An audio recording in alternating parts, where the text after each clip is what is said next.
So we've got a DAF XF today. Customers reported that they've changed the air dryer and we've got a warning light on the dash, apart from air pressure too low. Air supply system malfunction. Right, we can sort that out.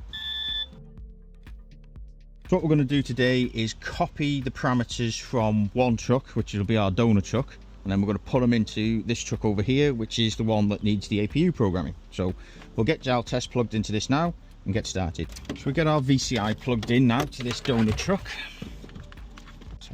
Right, so we're going to use knorr-bremse Neo Green software, which has been supplied by Eclipse.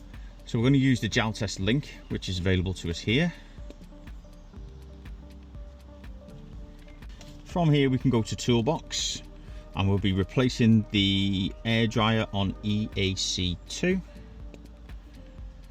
The ignition's off. I've connected it as per the figure. I'll go and turn the ignition on. Ignition is now on in the truck. We'll proceed with this now. I've connected that as per the diagram. And now it's checking for what configuration the EAC or SAC is. Do we want to store the ECU configuration? Well, I'm going to store it today. This is our ECU part number and software. All I want is replace the ECU. So we're going to click yes here. We're going to read the data sheet.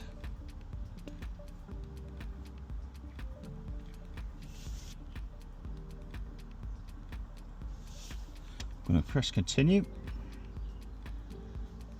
and now we're going to go and plug this in the other truck. So let's get this plugged into the other truck with some dodgy wires by the looks of things, but we've got everything we need on there. Just go turn the ignition on. Right, let's press continue. I've turned the ignition on in this truck. Now it's going to write the data sets into our blank ECU.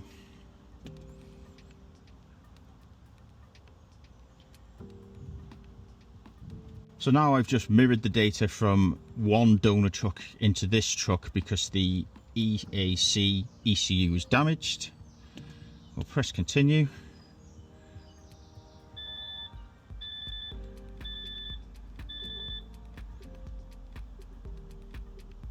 Let's go turn the ignition off. Let's turn the ignition off. Turn the ignition off. Rate compressor. Let's go start the engine and fill up the compressed air system.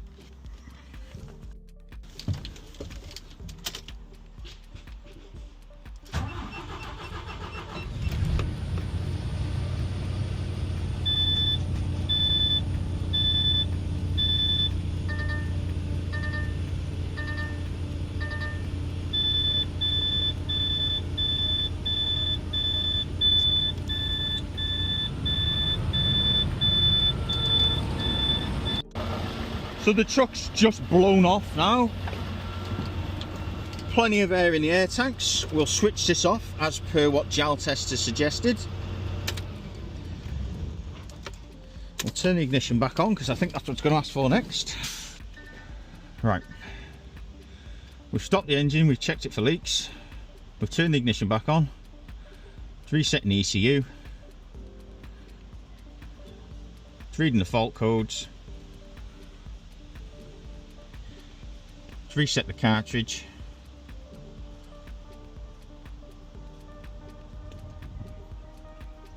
And that's that. Let's go check the dash. We'll end the diagnostic session. As you can see, our air supply malfunction has gone off the dash now. The only thing we're left with is a directional indicator chuck left, but that's not my problem today. So I'll switch this off and that's it. Job done.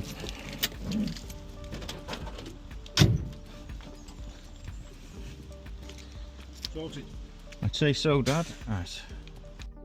Ignition is off. We don't need to print the report. and we'll disconnect jaltest now from the truck. That's it.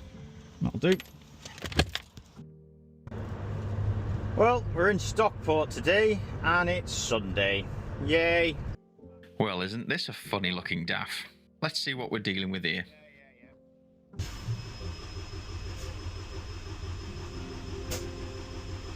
Alright, no problem. Yeah.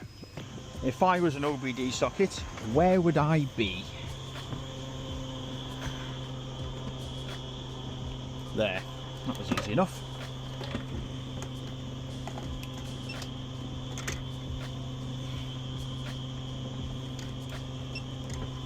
Bus is that's the one. I6, and we want engine. So we're in PCI here. We'll have a look at the fault codes first. So we've got a couple of fault codes here. Fuel pressure control on the injection rails, very slow rising. Fuel pressure sensor, valid data but below normal operating range. Look at this. Look at the alternators. You can tell I don't work on coaches. This is amazing. So we'll slap this gauge in here now and we'll see if there's a draw on the fuel pipe. Slap that there.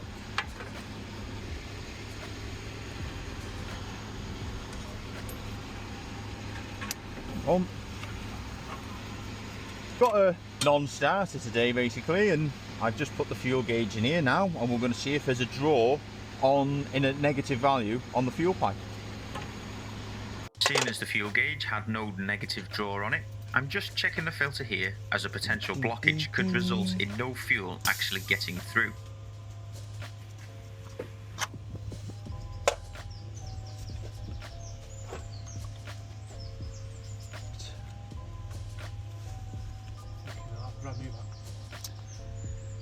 I'd say we've still got a problem here.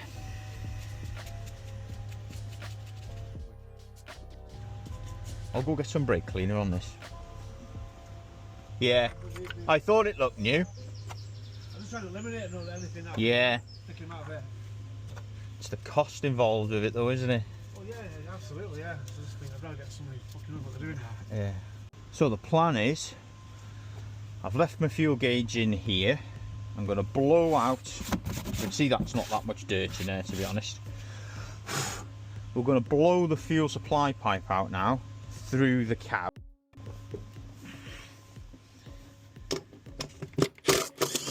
There's a 5.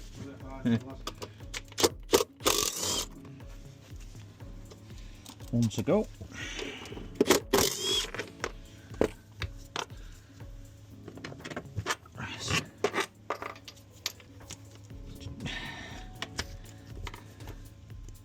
Apparently the stack pipe is under this cover.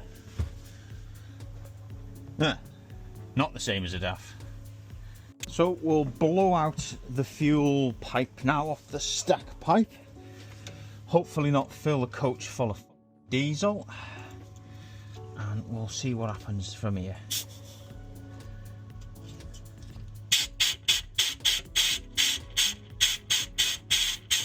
It's on there now because I've chose violence. Let's go for a walk. Is it coming out though? Yeah, it's coming out, yeah.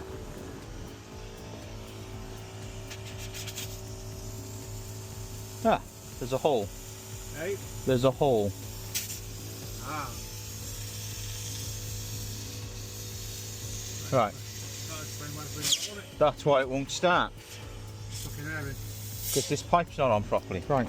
We're on to something now. So, the problem wasn't that his fuel pipe was blocked or there was shit in his fuel. It's in the fuel pipe. I've been able to identify that the fuel leak or air entering the system is through this joint here. Now, this is the fuel pipe off the pressure control valve on the fuel rail. This needs to be sealed for it to start. So we'll just have to sort that out in a minute. We'll put it all back together first. Get this fuel gauge out of here. I'll go and get my screwdriver actually. There we go. Right. I've got one here, so I'll have to get my jump pack on the batteries as well. Yeah, well, it sounded like it was going flat before, didn't it? Yeah.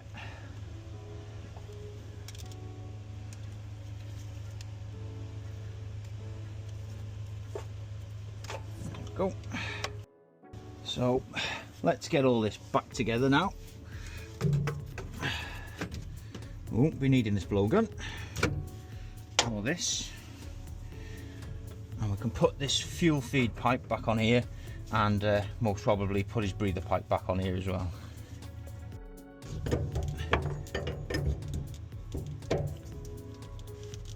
There we go.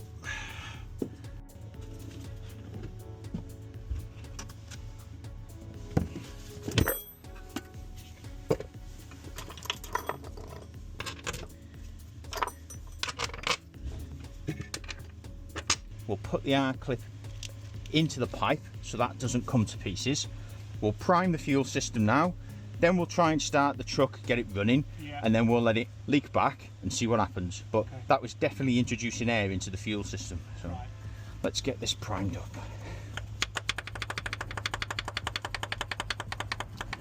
The hand primer's primed now and it's tight. Yeah, because you go tight like that, then you keep pumping it, it goes loose again. Yeah, it shouldn't go loose, which is why I think it was to do with the clip. So we'll start it now. I'll just turn the ignition on. Yeah, no problem. Right, let's start this up.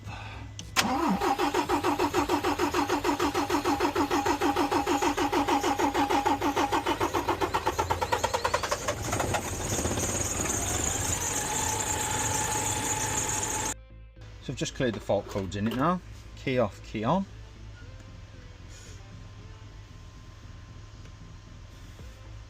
So we'll just go to measurements, measurement selection, low pressure, and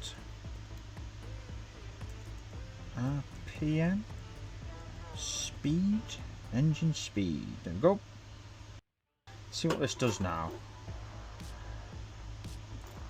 I've got to do it from the back. See what this does here.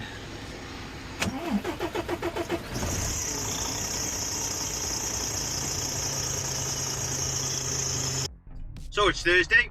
We're heading over to Wrexham Industrial Estate now to have a look at a EBS fault. I think it's a red brake system truck malfunction on the dash on a DAF CF.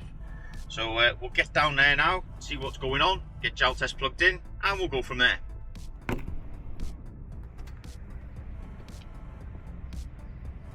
Right, let's see what we've got going on with this.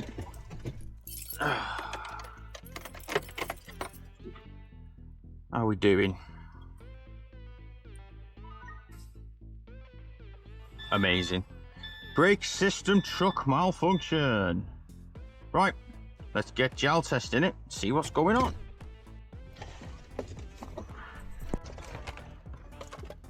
Right, one VCI. I now have to have a GPS tag on this because I lose it that much. If I go more than 20 meters from my phone starts ringing. So that's just brilliant. Let's get in here. How are we looking? Powers, grounds and can, happy days.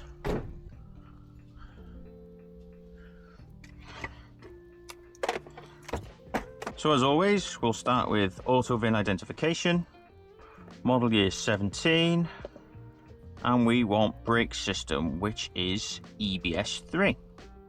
Connect.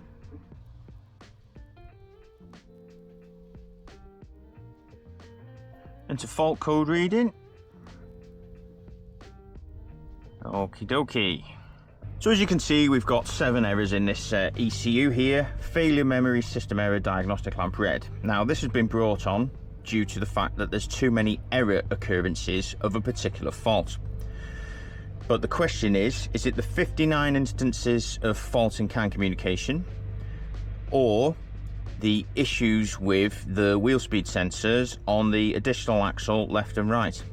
I'd most probably point more towards additional axle left unadjusted components, which could be the reason why that's coming on. But none of them are active. We need to try and reduce the customer's concern.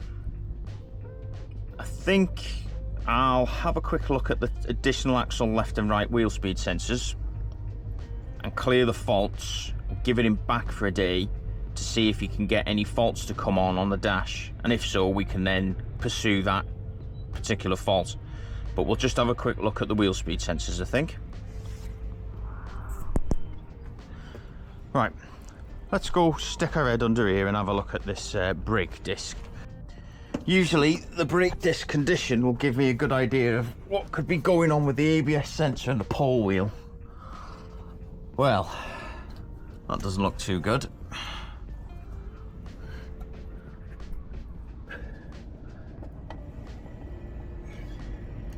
They're not the best, are they? I'd be going for new discs, new pads, and a new ABS sensor, because chances are there's rust and contamination down the side of the pole wheel against the ABS sensor that's causing this. Whether the rust has pushed the air gap out, we'll just check his wheel bearing.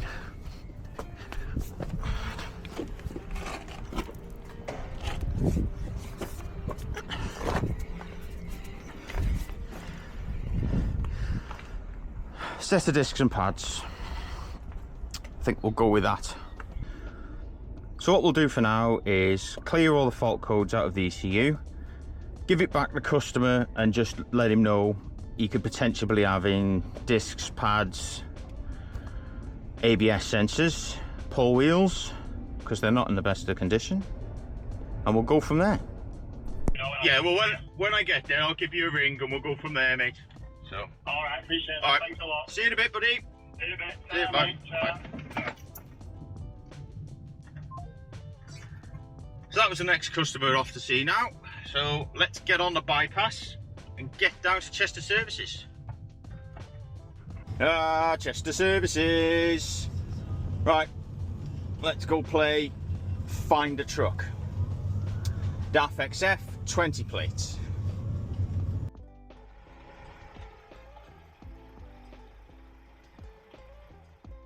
Oh, somebody who keeps his cab tidy, very nice.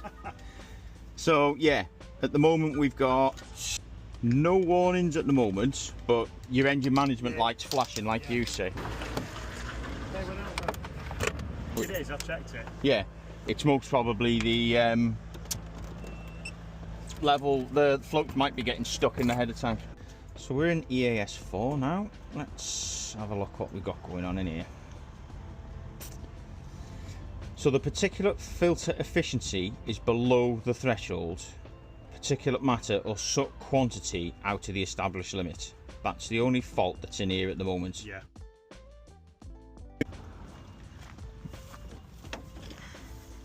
So there's loads of soot here now. See all the soot? Yeah, yeah. You shouldn't have any soot on this tailpipe. Right. Because it should be stopped here by the DPF. Got you. It should be coming through the DPF. The seal should be, sorry I'm drawing on you. Yeah, it's alright. The seal should be stopping the gas here. Going around it. Yeah, it should be coming through your DPF. Yeah. And then this traps all the soot here, and then that will come through to you after treatment up the decomposition pipe. Well, that's a bit of a crap situation to put the owner of that truck in, isn't it?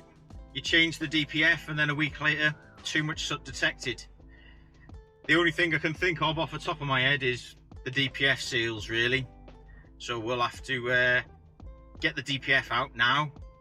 I'll get some seals and we'll put the DPF back in for him. Hopefully it'll be sealed right this time, and that should get rid of his too much soot detected fault. I just hope him driving it the next couple of days, because he needs to use the truck, doesn't contaminate the SCR system too much. So there we go. Another week, another DAF and a coach. Let's not forget the coach. So yeah. Nothing too mega. Got a video to go and edit now and orders to do, because obviously when I'm out on the road I'm not doing orders, but hey, it's all money, isn't it, at the end of the day? So as always, subscribe if you're not, drop a like, comment if you want to comment, say this is working, this isn't working, Russ, and I'll catch you in the next one.